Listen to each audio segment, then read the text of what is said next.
എറണാകുളം അങ്കമാലി അതിരൂപതയിൽ ഏകീകൃത കുർബാന തർക്കത്തിൽ വത്തിക്കാനെ വെല്ലുവിളിച്ച് വീണ്ടും വിമത വിഭാഗം. ക്രിസ്മസ് ദിനത്തിൽ ഒരു തവണ മാത്രം വത്തിക്കാൻ ആവശ്യപ്പെടുന്ന ഏകീകൃത കുർബാന അർപ്പിച്ചാൽ മതിയെന്നാണ് വിമത വിഭാഗം വൈദികരുടെ തീരുമാനം.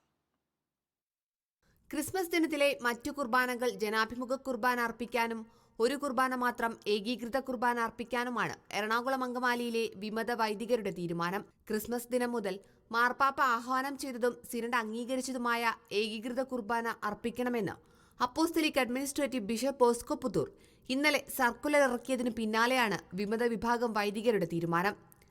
എന്നാൽ സർക്കുലർ വെല്ലുവിളി നിറഞ്ഞതും അടിച്ചേൽപ്പിക്കാൻ ശ്രമിക്കുന്നതാണെന്നും എറണാകുളം അങ്കമാലിയിലെ വിശ്വാസികളുടെ സംഘടനയായ അൽമായ മുന്നേറ്റം നിലപാട് സ്വീകരിച്ചിരുന്നു.